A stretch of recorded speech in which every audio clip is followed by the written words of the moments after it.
So I don't talk about this very often, but when I was a kid, maybe around 8 or 9 years old, I started having trouble seeing clearly. At first, it seems like something small, just a routine checkup that I had, but the optician saw something that really concerned him. That led to a diagnosis called retinitis centralis, or in English, central retinal degeneration. It basically means that the central part of the retina, the part we use for detailed vision, was physically breaking down.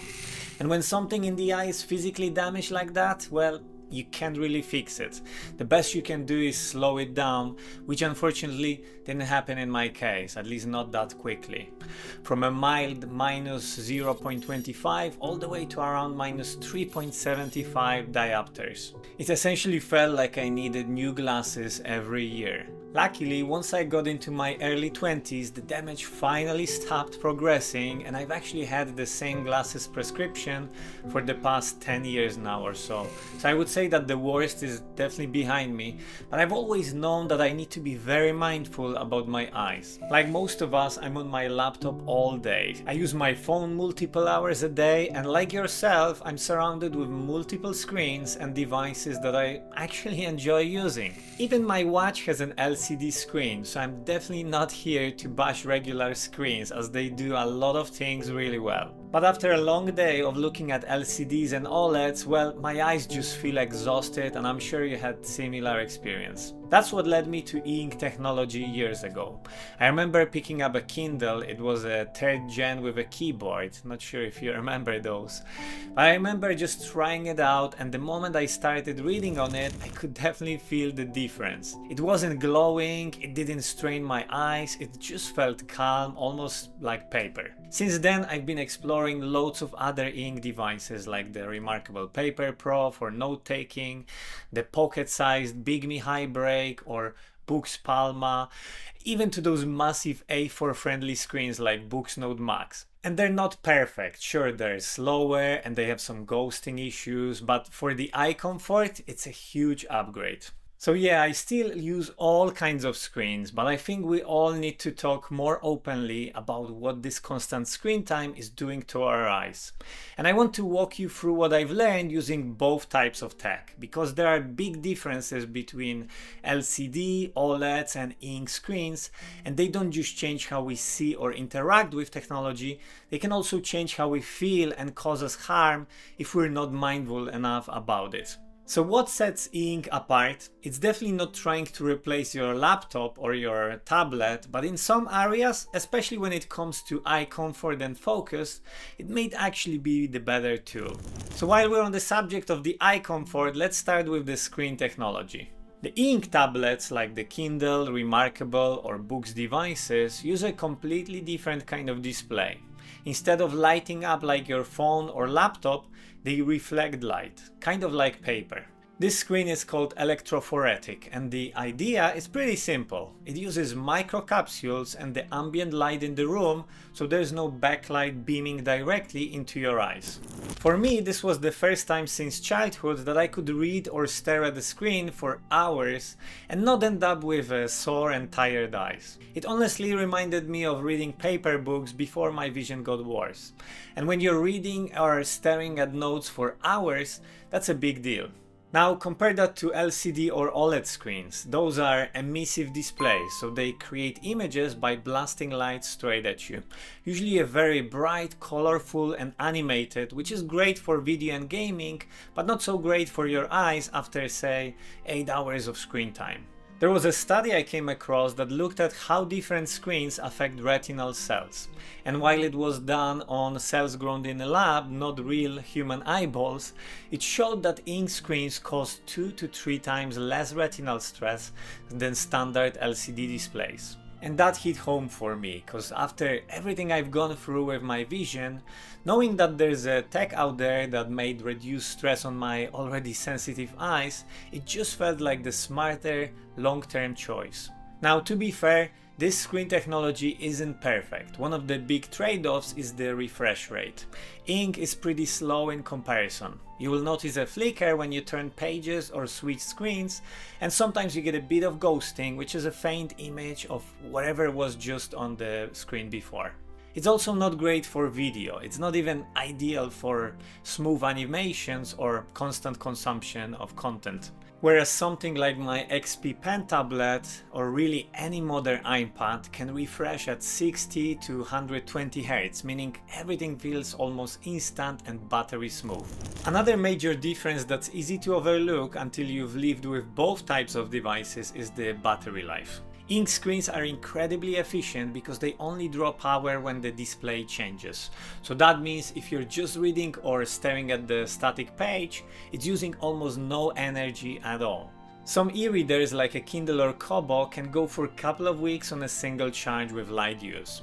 Even more advanced ink tablets like the Remarkable or Books Note Air can often last several days with regular note-taking or reading. Now compare that to an iPad or any other tablet with an LCD or OLED screen. Those displays require constant power, not just to light up the screen, but to keep the processor running and animation smooth. So while you may get 8 to 10 hours of use on a good day, you're still probably plugging it in every night. And let's be honest, once that battery hits 20%, you probably start planning your next charge. In some of the e-ink devices I've tested here on the channel, like the BigMe B1051C, I've seen battery usage as low as 1% per hour of reading or 2 to 3% per hour for writing. On an iPad, we're talking 5 to 10% per hour of battery drain, which would be totally normal. Sometimes actually even more if you're doing something very intensive like video editing or sketching with full brightness on. That's a massive difference, so it's definitely something you really feel when you're out and about or trying to stay focused without battery anxiety creeping in. Now, to be fair, LCD and OLED screens do have one major advantage. They work beautifully in almost all lighting conditions. You can read or draw on them in pitch black rooms, and many reach brightness levels of 500 to even 1000 nits, which makes them usable outdoor, though in direct sunlight they still tend to glare unless brightness is maxed out. That's actually where e-ink excels. Its matte, reflective screen becomes more readable as ambient light increases. No glare, no need to crank up the brightness, it's just naturally easier on the eyes outside. So I've actually been taking my Kindle to the park or hikes more often. Compared to regular screens, the glare made that nearly impossible. Most modern ink devices now have also front lights too, oftentimes with warm light options. It's enough to read in the dark, sure, but if you're used to the vivid high brightness screen of a modern iPad or Galaxy Tab, you will notice the difference right away. Now, beyond just reading, one of the biggest wins for ink tablets is writing. A lot of them use EMR pens and textured displays that give you that paper-like texture.